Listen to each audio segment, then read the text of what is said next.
My name is Michael Turner. I'm 37 years old, and for most of my life, I've occupied a very specific space in other people's minds. Useful, reliable, and quietly replaceable. I'm not the kind of person who announces himself when he enters a room. I don't compete for attention, and I don't interrupt to prove a point. I've always believed that if something mattered, the work would speak for itself. Over time, I learned that this belief, while honest, made me easy to misunderstand. People often assumed I was comfortable where I was, that I lacked ambition, that I didn't mind being left out of conversations that shape decisions, futures, or family expectations. From the outside, my life probably looked stable enough to be ignored. And for a long time, I let that misunderstanding stand. I work behind the scenes. Systems, structure, long-term thinking, the kind of work that only becomes visible when it's missing. In my family, that translated into being the one who handled things quietly, smoothed over tension, and didn't ask for much in return. I was dependable, predictable, safe. This story is not about a sudden transformation or a dramatic confrontation. There's no moment where everything explodes. No shouting, no public reckoning. If you're looking for revenge, you won't find it here. What you will find is a slow, honest account of how silence, when chosen deliberately, can become a form of strength. How mockery, when left unanswered, can turn into fuel.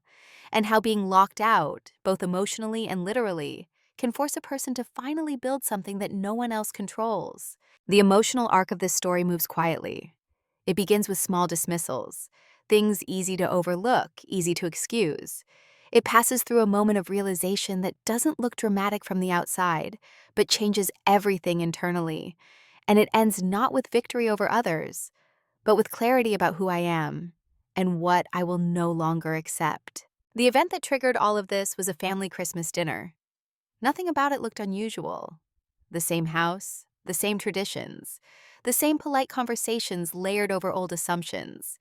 But that night, a decision was made on my behalf, one that made it clear how little my presence was actually valued. I didn't argue that night. I didn't defend myself. I didn't demand an explanation. I went home, sat in silence, and chose a different path forward, one that didn't require approval, permission, or acknowledgement.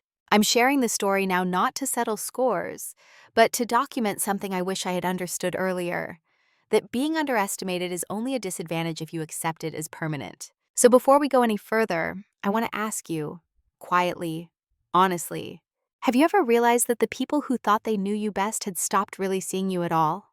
To understand how easily I was dismissed later, you have to understand who I was to them first. In my family, I wasn't the loud one or the successful one or the one people worried about. I was the in-between presence, the connective tissue, the person who showed up early and left last, who fixed small problems before they became inconvenient enough for anyone else to notice. At gatherings, I was usually in the kitchen, helping without being asked, refilling drinks, carrying boxes, setting up chairs. Not because anyone ordered me to, just because no one else did it. And I had learned early on that usefulness was my most reliable form of belonging. When conversations turned toward careers, investments, or future plans, I was rarely asked for my opinion. Not out of cruelty, more out of assumption. Michael's doing fine, Michael's steady, Michael doesn't need the floor. And I played that role well. I nodded when others spoke over me. I smiled when jokes landed a little too close to the truth. I learned to contribute in ways that didn't disrupt the hierarchy already in place. In a family full of strong personalities, being adaptable felt like survival. If someone needed help moving, I was the first call. If a spreadsheet needed fixing, or a lease needed reviewing, or someone needed to just check something real quick, my phone lit up. Gratitude followed, but never curiosity. No one asked what I wanted to build. No one wondered what I was planning. I told myself that was fine. I had a good job, not glamorous but solid. I understood systems, contracts, workflows, how small inefficiencies compounded over time. I liked seeing how things fit together beneath the surface. It gave me a quiet sense of control, even if no one else saw it. But to them, that depth didn't register. Titles mattered more than substance. Volume mattered more than precision. At family dinners, introductions went like this. This is my son, he's in tech. This is my daughter, she's launching a startup.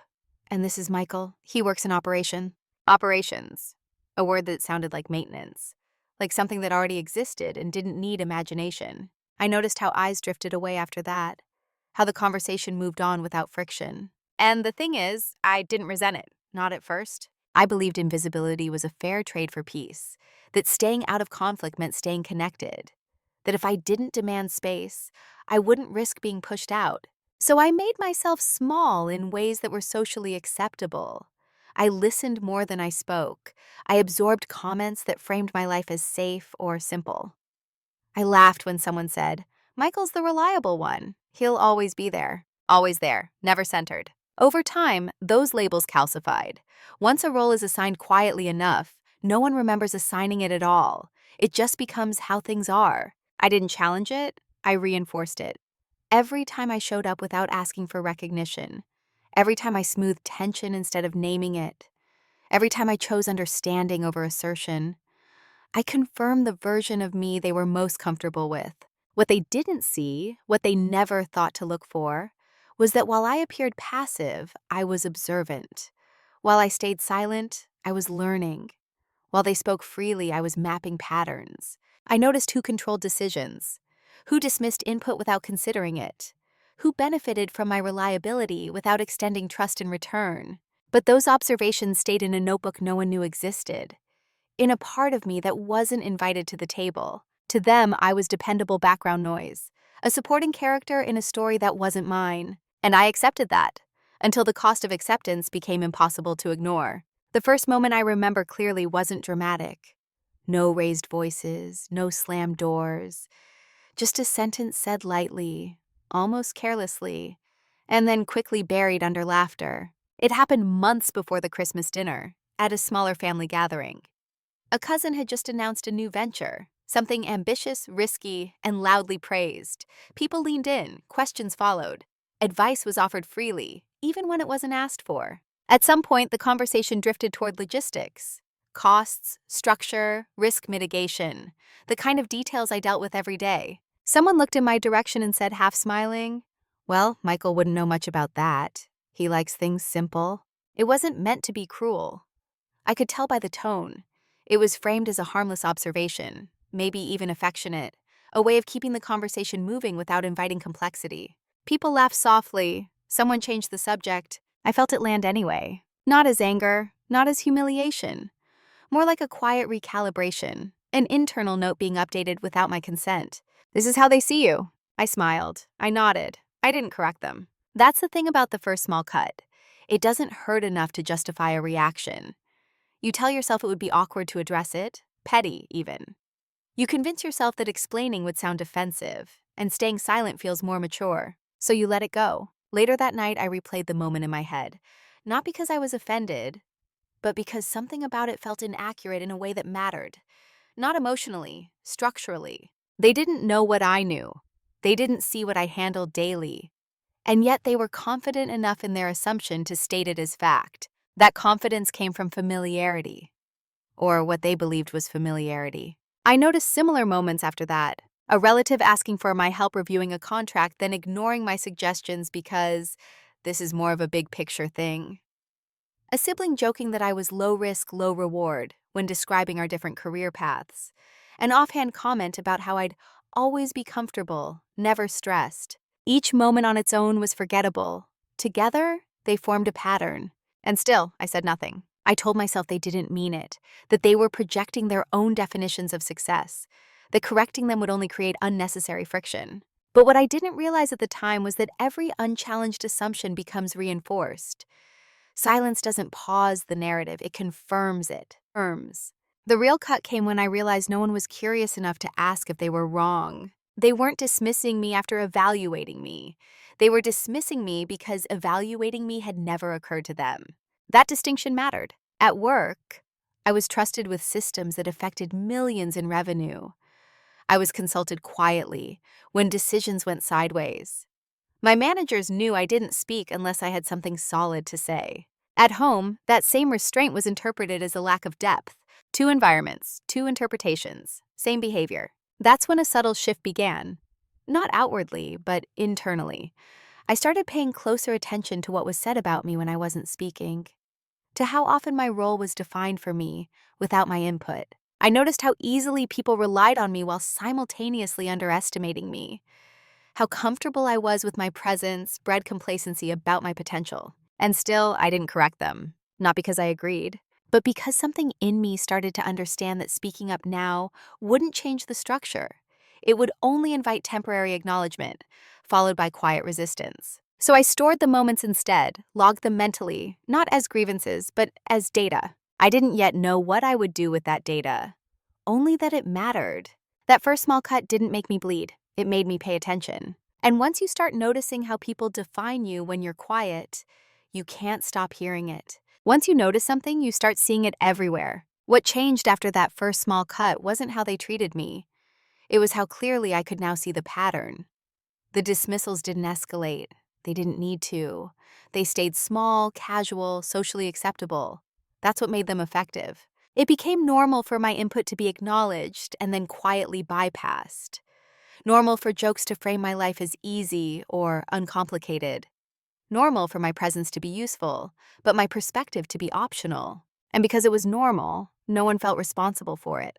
At family gatherings, I started to recognize the rhythm. Someone would speak confidently about a topic they only partially understood. I would consider correcting them, offering context and filling in gaps. Then I'd weigh the cost. Would it change anything? Would it be welcomed, or would it just make things awkward? Most of the time, silence felt like the most efficient choice. I told myself I was being patient, that maturity meant not needing validation, that letting others have the spotlight was generous, not self-erasing. That's how normalization works. You don't feel disrespected, you feel reasonable for tolerating it. When decisions were made that affected everyone, holiday plans, shared expenses, family investments, I was often informed after the fact, not excluded intentionally, just not considered essential to consult. Didn't think you'd mind? You're pretty flexible, right? We figured you'd be okay either way. Each phrase carried the same underlying assumption. My preferences were adjustable, therefore optional. I adjusted. I rearranged my schedule. I absorbed the inconvenience. I told myself this was just how families worked, that someone always carried more weight quietly, so others could feel comfortable loudly. What I didn't see at first was that my silence was doing more than keeping the peace. It was training people. Every time I accommodated without comment, I reinforced the idea that my boundaries were wide, sought, and negotiable. Every time I stayed calm when overlooked, I confirmed that overlooking me had no consequences. Disrespect doesn't always arrive as aggression. Sometimes it arrives as certainty, certainty that you'll be fine.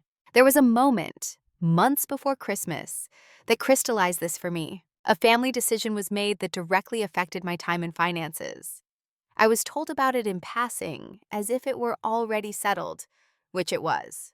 When I hesitated, someone laughed and said, "Come on, Michael, you don't really have anything better going on." It was said lightly, no malice, just confidence. That was the moment I realized something important. They weren't trying to hurt me. They simply didn't consider my autonomy significant enough to protect. And that realization didn't make me angry. It made me quiet in a different way. I started to see my own rationalizations clearly. How often I framed my silence as wisdom when it was really avoidance. How often I called it patience when it was fear of disruption. I wasn't afraid of confrontation. I was afraid of destabilizing my place in the family. Because even a diminished place felt safer than none at all. So I stayed, I smiled, I helped, I listened. And inside, something hardened, not into resentment, but into resolve. If they were comfortable defining me without my input, then correcting them verbally wasn't the solution. Redefining myself structurally was, I didn't know yet what that would look like. I only knew that continuing as I was would slowly erase me. The disrespect had become normal, predictable, invisible to everyone but me. And that meant any change I made would have to be just as quiet, but far more permanent. Roles don't usually come with an announcement. No one sits you down and tells you who you're supposed to be. It happens gradually, through repetition, expectation, and the quiet relief people feel when you behave exactly as they assumed you would. By the time I became aware of the role I'd been assigned, I had already been playing it for years. I was the reliable one, the helper, the backup plan, the person you could count on to absorb inconvenience without complaint. If something went wrong, I would step in. If something needed to be handled discreetly, I was trusted. If something needed vision or authority, I was not considered. My value was logistical, not strategic. At family events, this showed up in subtle ways. I was asked to manage details, not decisions. Execution, not direction. I could be trusted with the how, but never invited into the why. And I complied, not because I lacked opinions, but because I had learned that offering them came with social friction. When I did speak up, the response was often polite dismissal, a nod, that's interesting. And then the conversation moved on as if nothing had been said. Over time, I stopped volunteering input unless it was explicitly requested. That withdrawal wasn't noticed. In fact, it seemed to confirm what everyone already believed, that I simply didn't have much to say. That's the danger of being competent and quiet. People assume you're fulfilled by function alone. The role extended beyond logistics. Emotionally, I was expected to be steady, understanding, low maintenance. If tension arose, I was the one who smoothed it over. If someone snapped, I was the one who didn't take it personally. Michael's easygoing, they'd say. He doesn't get bothered by stuff. That narrative served everyone but me. Because the truth was, I did notice, I did care.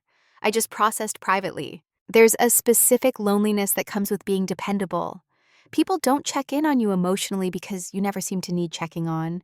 They don't worry about your limits because you've never shown them one. And once that expectation is set, breaking it feels like betrayal. I remember realizing this during a conversation about future plans, shared property, long-term commitments.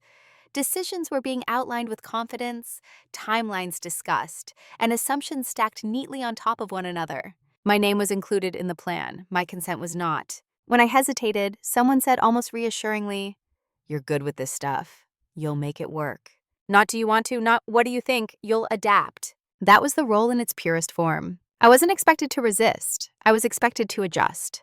And for the first time, I asked myself a question I'd been avoiding. If I continue to fulfill this role perfectly, what does my future actually look like? The answer was clear and quietly terrifying. More responsibility, less agency, increasing dependence on others and decreasing ownership over my own direction. The role rewarded me with trust and execution, but denied me authority over outcome. Once I saw it that way, I couldn't unsee it. I understood then that this wasn't about being overlooked once or twice. It was about being categorized. And categories, once established, are hard to escape through words alone. That's when I stopped trying to explain myself, not out of bitterness, but because I realized explanation would only reinforce the role, the dependable one who accommodates, clarifies, and smooths. Instead, I began to consider something else entirely. What would happen if I fulfilled the role exactly as expected? Right up until the moment I no longer did. I didn't announce this shift. I didn't confront anyone. I didn't withdraw emotionally. I simply began preparing. The day something shifted didn't look important from the outside. There was no argument, no breaking point that others could point to later and say, "That's when everything changed." If you'd been watching me that day, you would have seen the same calm posture, the same measured responses, the same quiet compliance I had always shown. But internally, something settled into place. It happened on an ordinary afternoon. I was sitting alone in my apartment, reviewing notes from a recent family discussion. Another plan that included my time, my resources, my flexibility, but not my voice. I remember staring at the page and realizing I wasn't frustrated anymore. I was clear.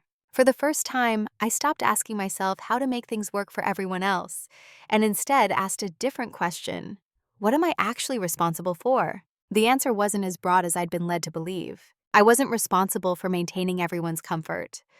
I wasn't responsible for filling gaps created by other people's assumptions. I wasn't responsible for absorbing inconvenience just because I could. That realization didn't make me angry. It made me calm in a way I hadn't been before. I noticed how much energy I had been spending managing perceptions, appearing agreeable, non-threatening, endlessly adaptable, and I realized that energy could be redirected. Not into confrontation, into construction. From that day on, my silence changed character. Before, it had been reactive, an attempt to avoid conflict, to keep the peace. Now it has become intentional. I stopped offering solutions in conversations where my input wasn't genuinely valued. I stopped correcting misconceptions about my life. I stopped preemptively adjusting my plans to accommodate unspoken expectations. Externally, nothing seemed different. Internally, I had drawn a line. I began documenting things more carefully. Agreements, assumptions, patterns, not out of paranoia, but out of respect for reality. If something was going to involve me, I wanted clarity. Not later, not retroactively, but before. This shift also changed how I listened. I started paying attention, not just to what people asked of me, but to what they assumed I would provide without being asked. Those assumptions were revealing. They showed me where my absence would eventually be felt most sharply, where my reliability had become invisible infrastructure. And that's when I understood something crucial. The leverage I had wasn't dramatic or emotional. It was structural. I was embedded in systems, family, work, shared arrangements, where my quiet consistency allowed everything else to function smoothly. Removing that consistency wouldn't cause chaos immediately. It would cause a delay, confusion, friction. And friction applied patiently changes outcomes. I didn't plan revenge. I didn't fantasize about being vindicated. I simply began asking myself how to align my actions with my actual values. My moral code had always been about restraint, about not weaponizing emotion, about letting outcomes speak louder than intent. Now, for the first time, I was ready to live by it fully. That afternoon, I closed my notebook and made a private commitment. I would no longer volunteer my stability to systems that didn't acknowledge my agency. I wouldn't announce this change. I wouldn't explain it. I would let it unfold naturally, through consistency. The shift wasn't visible yet, but it was irreversible. When silence stops being a reflex and starts being a decision, it feels different. Before, my quietness came from caution, from a desire not to disrupt, not to escalate, not to be misunderstood. Now, it came from clarity. I knew what I would no longer give away for free, and I didn't feel the need to explain that to anyone. I began to speak less but listen more deliberately. When family members discussed plans that assumed my involvement, I didn't interrupt to correct them. I didn't offer alternatives. I simply noted what was said, and more importantly, what was not said. Questions of consent, boundaries, mutual benefit. They mistook my silence for agreement. That was familiar. What they didn't realize was that I had stopped filling in the gaps. If someone asked for help explicitly, I responded thoughtfully. If they implied help would be available without asking, I let the implication hang, not out of spite, but out of precision. Silence, used this way, reveals expectations faster than confrontation ever could. At work, the same shift occurred. I continued to perform my role well, but I stopped compensating for others' oversights without acknowledgement. I documented decisions, I clarified the scope. I let small inefficiencies surface instead of quietly absorbing them. Nothing broke, but things slowed. People started to notice, not me, but the absence of frictionless outcomes they had grown accustomed to. At home, the changes were even subtler. I became less immediately available. Not unavailable, just not automatic. If I needed time to consider something, I took it. If I needed clarity, I asked for it. This confused people. They weren't used to me pausing. To me, not smoothing things over instantly. To me, asking questions instead of offering solutions. A few times someone joked, "Since when did you get so serious?" I smiled and said nothing. 'Cause seriousness wasn't the point. Intentionality was. They interpreted my restraint as detachment, as emotional withdrawal, as a weakness even. Someone commented that I seemed checked out lately, as if my silence meant disengagement. In reality, I was more engaged than ever, just not in the way they expected. I was paying attention to how systems reacted when I stopped overfunctioning, to which relationships relied on my unspoken labor, to those who noticed the change, and who only noticed the inconvenience. What surprised me most was how little resistance there was at first. No one confronted me. No one asked directly if something was wrong. They simply assumed I would eventually return to normal. That assumption gave me time. Time to plan without pressure. Time to reposition without scrutiny. Time to build without interference. Silence, when chosen, creates space. And space allows you to move without being tracked. I didn't announce boundaries. I demonstrated them. I didn't withdraw emotionally. I withdrew strategically. And in doing so, I learned something important. People who benefit from your silence rarely notice when it becomes deliberate, until it starts costing them. By then, it's usually too late to negotiate. While everything on the surface looked the same, something fundamental was changing underneath. They never noticed because they didn't think to look. To them, I was still Michael, the steady presence, the quiet constant. I showed up when expected. I responded politely. I didn't challenge authority or disrupt routines. From the outside, nothing signaled preparation. But preparation doesn't announce itself. It hides in consistency. I began to audit my life the way I audited systems at work. Not emotionally, methodically. I looked at where my time went, where my money flowed, where my name appeared on documents, and where my effort was being assumed rather than requested. I started with information. I reviewed old agreements, emails, group messages, casual, we'll figure it out later promises that had somehow become obligations. I didn't confront anyone about them. I just made sure I understood exactly what was written, what was implied, and what was never formally agreed to. Clarity is a form of protection. I also invested quietly in myself. Not in flashy ways, no announcements, no social media signals. I took courses that sharpened skills I already had. Legal literacy, financial structuring, long-term asset planning, things that don't impress at dinner tables but change outcomes over time. At night, I filled pages in my notebook. Diagrams, scenarios, contingencies. If this happened, then that followed. If access was restricted, where were the alternate paths? This wasn't paranoia. It was positioning. What they never noticed was how dependent certain arrangements were on my invisible contributions. How many systems functioned smoothly because I was absorbing complexity without naming it. They also never noticed that I was slowly disentangling. I separated finances that had been loosely shared.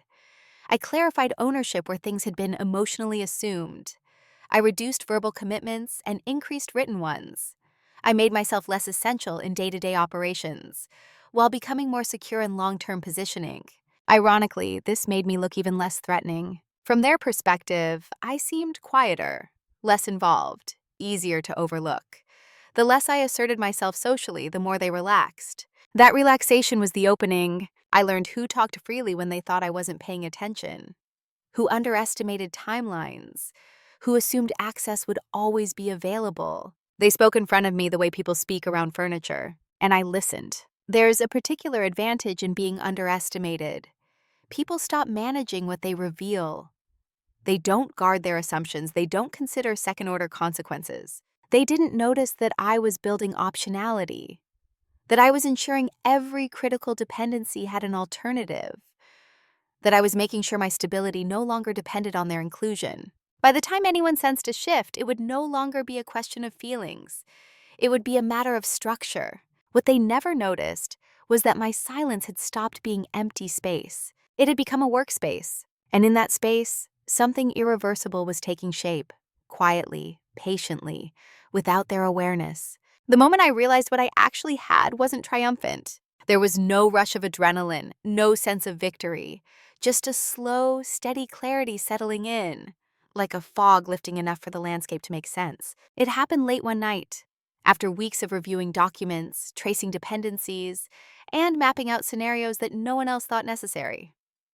I was sitting at my desk, notebook open, laptop closed, staring at a simple diagram I'd drawn and redrawn. And suddenly I saw it. Not power over anyone, but independence from them. I saw how many assumptions had been built on my continued availability, how access to certain resources, information, coordination, timing, flowed through me without being formally acknowledged, how decisions that excluded my voice still relied on my presence to succeed. What I had wasn't leverage in the dramatic sense. It wasn't a secret or a weapon. It was a position. I realized that if I stepped back, not loudly, not emotionally, but precisely, several systems would keep moving, but less efficiently. Delays would surface, costs would rise, confusion would spread slowly enough that no single person could be blamed, and none of it would require confrontation. The most important part of this realization was also the quietest. I didn't need anyone to admit they'd underestimated me for this to work. Their recognition wasn't required. I also saw the limits. I couldn't force respect. I couldn't rewrite the past. I couldn't make people suddenly curious about me. But I could choose where my effort went. I could decide which systems deserved my competence and which ones no longer had access to it. That distinction mattered more than validation ever had. I closed my notebook and sat there for a long time, not celebrating, not planning the next move yet, just absorbing what this meant. The reveal wasn't about what I could do to them. It was about what I could stop doing for them. For years, I had equated contribution with connection. Now I understand that contribution without consent eventually becomes extraction. This wasn't anger, it was alignment. I reviewed my options carefully. There were paths that would have felt satisfying in the short term, calling things out, forcing conversations, demanding acknowledgement. I dismissed them quickly. They would have centered emotion, not outcome. The leverage I had worked precisely because it was quiet, because it didn't rely on anyone's agreement, because it respected my own moral code. No humiliation, no chaos, no revenge. Just consequence. That night, I didn't take action. I didn't change anything externally. I simply accepted a truth I could no longer unsee. I was not trapped. I had never been as powerless as I'd assumed. I had just been overgiving to systems that mistook generosity for obligation. The reveal stayed private. It had to. Because the moment others see what you're capable of, they start trying to manage it. And I wasn't ready for that yet. Once you see a way out, staying still becomes a choice. For days after that private reveal, I didn't rush forward. I let the clarity sit. I tested it against my values, my responsibilities, and the kind of person I wanted to be on the other side of this. There were several paths available to me. I could confront everyone directly, lay out what I'd seen, how I'd been treated, what I was no longer willing to accept. That path promised emotional release, maybe even apologies. It also promised defensiveness, revisionist history, and the slow erosion of anything constructive. I could leave quietly without explanation, cut ties abruptly, disappear from shared arrangements, and let others deal with the aftermath. That would have protected me quickly, but at the cost of integrity. It would have turned clarity into avoidance. Or I could do something harder. I could stay visible, stay calm, and change the terms without asking permission. That was the irreversible option. It meant accepting that people might not understand my choices until long after they felt the effects. It meant being comfortable with temporary misinterpretation. It meant trusting structure over narrative. I chose that path. The decision wasn't dramatic. It was almost boring. A series of "I won't do that anymore" conclusions were written quietly in my notebook. I won't commit without clarity. I won't absorb costs without consent. I won't provide stability to systems that exclude my agency. None of those required confrontation. They required consistency. This was the point of no return. Not because of what I was about to do, but because of what I was no longer willing to tolerate. I understood then that people who benefit from your flexibility rarely prepare for your firmness. When it arrives calmly, without explanation, it feels confusing, sometimes threatening. I accepted that discomfort would follow, not because I wanted it to, but because growth without friction is usually an illusion. That week, I began setting things in motion, slowly, legally, cleanly. I didn't announce boundaries. I enforced them through action. When asked to commit to something vague, I asked for specifics. When those specifics weren't provided, I declined, politely. When plans assumed my involvement, I asked where and how my input fit. If there was no answer, I stepped back. No speeches, no ultimatums, just alignment. The most difficult part was resisting the urge to explain myself, to justify, to soften the edges for others' comfort. But an explanation would have reopened negotiations I was no longer interested in having. This wasn't about teaching anyone a lesson. It was about choosing a future that didn't require me to keep shrinking. Once that decision was made, everything else became logistics. And logistics, ironically, were my strength. Once the decision was made, I moved the way I always had. Methodically, quietly, without spectacle. From the outside, nothing looked confrontational. There were no announcements, no visible withdrawals, no sudden changes anyone could point to and question. That was intentional. Noise invites interference. Silence allows completion. I started with the practical layers, the ones that determine how much freedom you actually have. I reviewed shared responsibilities and began untangling them one by one. Anything that relied on informal understanding instead of clear agreement was either clarified or gently declined. If clarity wasn't welcomed, that was my answer. I adjusted my calendar first. Time is the easiest boundary to enforce without explanation. I became less available by default, Requests now require notice. Urgency required context. Vague needs were met with polite delays. No one objected at first. They simply assumed this was temporary. Next came finances. Not dramatic moves, just separation. Accounts that had been loosely intertwined were restructured. Expenses that had been habitually absorbed were itemized. Nothing aggressive, just precise. Precision makes people uncomfortable when they were used to generosity. At work, I formalized processes I'd previously handled informally. Decisions were documented, responsibilities clearly assigned. I stopped stepping in preemptively to fix problems that weren't mine to own. The result wasn't failure, it was exposure. Small delays appeared. Minor confusion surfaced. People began asking questions, not about me, but about why things felt harder than usual. I stayed consistent. When asked for help, I helped, within scope, within agreement, within reason. When expectations were implied rather than stated, I let them expire on their own. What surprised me was how long it took for anyone to notice me as the variable. They felt the consequences before they questioned the cause. That's the advantage of moving in silence. By the time patterns are recognized, systems have already shifted. I didn't correct misconceptions about my availability. I didn't reassure anyone that things would go back to normal. I let them adapt to the new normal without naming it. This phase required patience, not reactive patience, the old kind, but disciplined patience, the kind that resists the urge to speed things up for others' comfort. I reminded myself often, this wasn't about punishment, it was about alignment. If something couldn't function without my unpaid labor or unacknowledged input, that was information, not my responsibility. By the time anyone sensed a change, it was already embedded in routines, agreements, and expectations. And undoing that would require conversations they weren't prepared to have. The first signs didn't come as questions. They came as friction. Things that had always moved smoothly began to hesitate. Plans took longer to finalize. Details slipped through gaps that I used to close without comment. Minor issues are stacked just enough to become noticeable. At first, everyone assumed it was a coincidence. Someone forgot to follow up. Someone else misread a timeline. A task that usually resolved itself quietly didn't. And because no single failure stood out, no one knew where to point the blame. What they felt wasn't lost yet. It was an inconvenience. Conversations shifted tone, not toward me, around me. I started hearing phrases like, "Why is this suddenly so complicated? I don't remember it taking this long before. Did something change?" I listened. I stayed calm. I didn't volunteer explanations. At family gatherings, there was a subtle restlessness. People double-checked details they used to trust implicitly. They spoke with less confidence about plans that depended on coordination. Still, no one connected it to me. That was the most telling part. My absence wasn't loud enough to be recognized as an absence, only as inefficiency.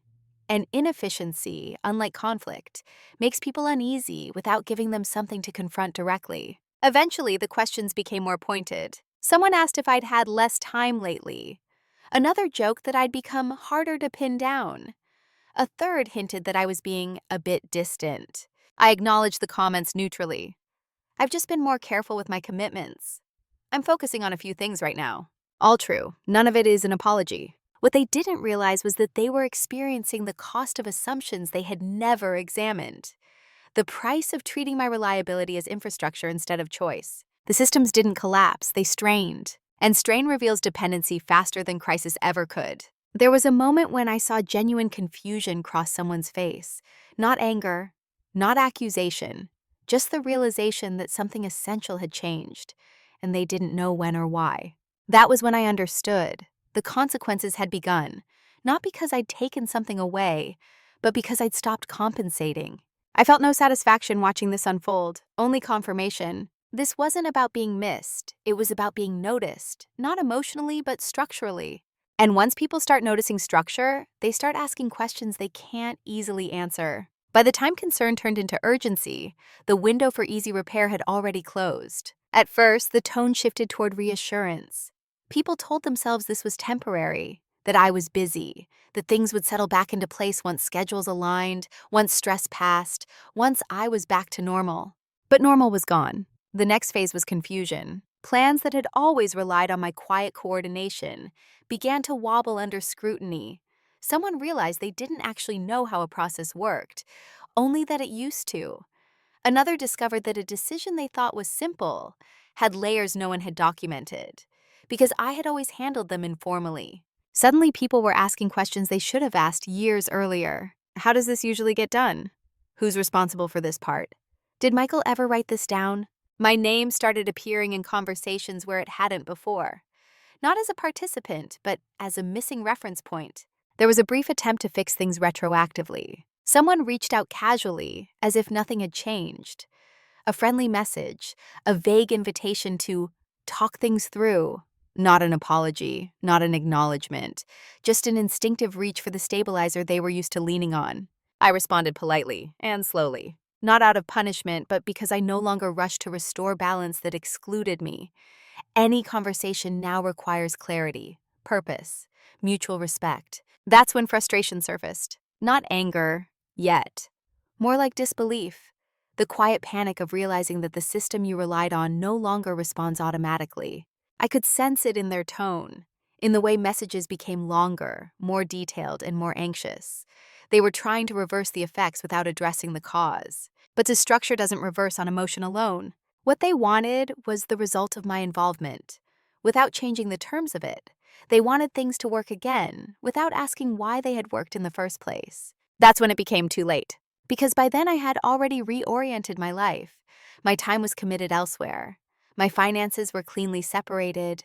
My energy was invested in systems that recognized my agency, not just my utility. Even if they had acknowledged everything, every dismissal, every assumption, it wouldn't have changed the fact that I was no longer available in the same way. Not because I was withholding, but because I had moved on. The panic didn't come all at once. It arrived in fragments, in hurried conversations, in sudden urgency over details that used to be invisible. And still, no one asked the one question that mattered most.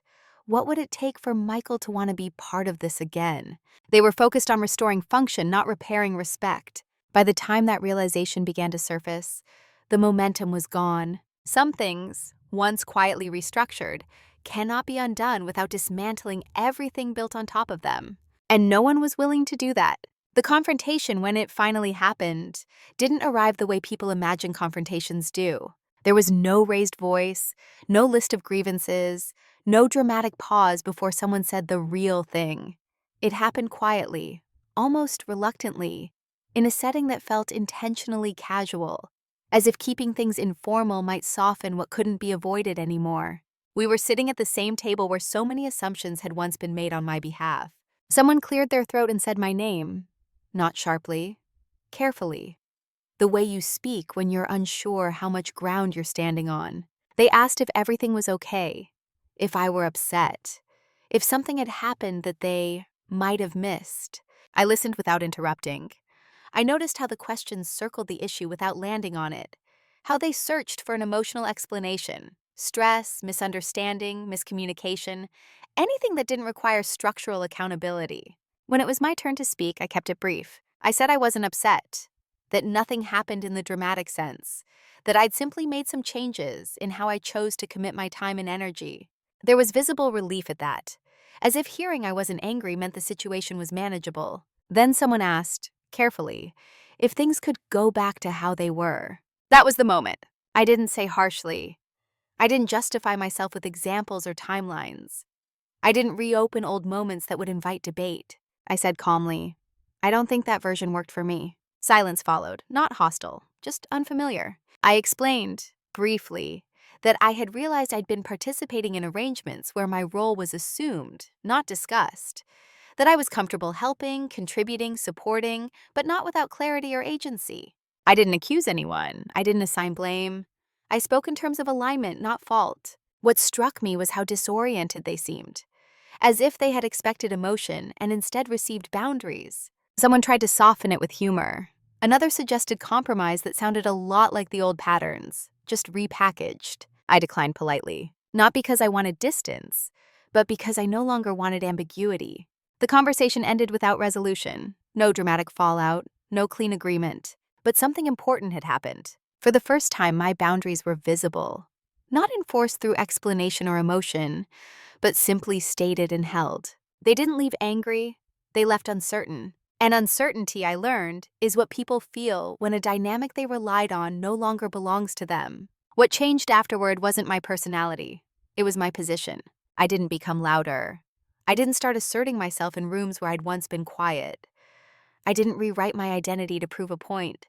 If anything, I became more myself, less filtered through expectation. My life now is simpler in ways that matter. My time is intentional. Commitments are chosen, not assumed.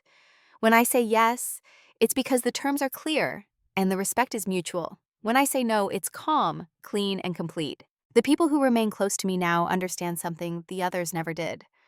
My silence was never emptiness. It was a consideration. And when that consideration is met with dismissal, it eventually turns inward. I still help, I still contribute, but only where my presence is wanted, not merely useful.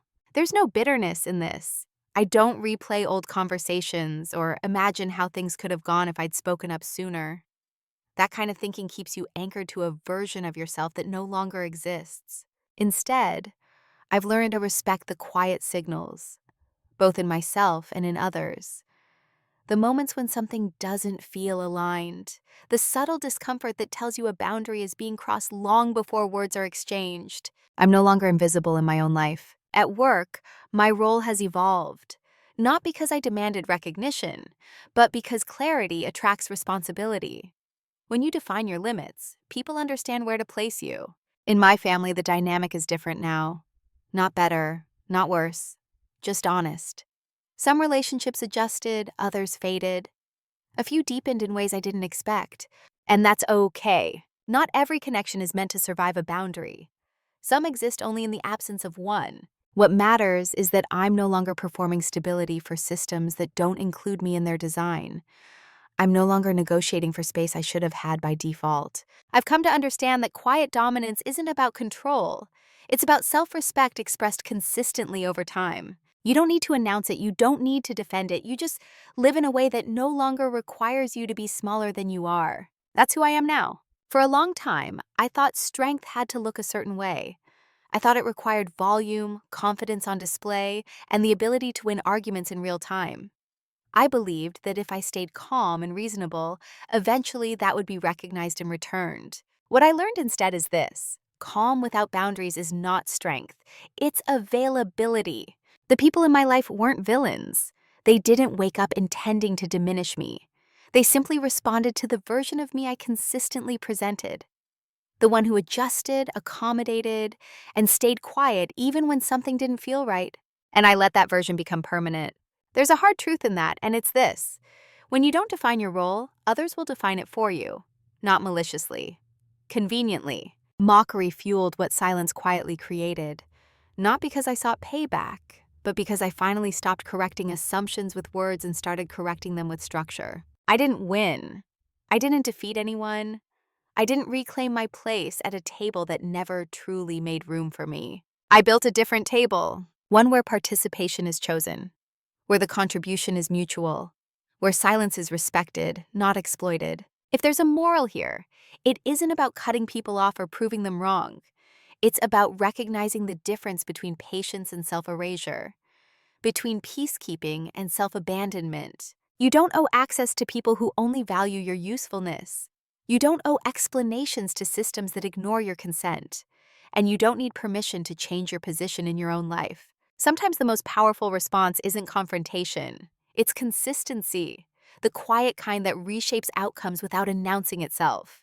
If you've ever been underestimated, overlooked, or locked out, not loudly but casually, I want you to know this: your silence is nothing. It's potential. And when directed inward, it can build something no one else controls. I'll leave you with one question, and I'd genuinely like to hear your thoughts in the comments. At what point does staying quiet stop being patience and start costing you who you're becoming?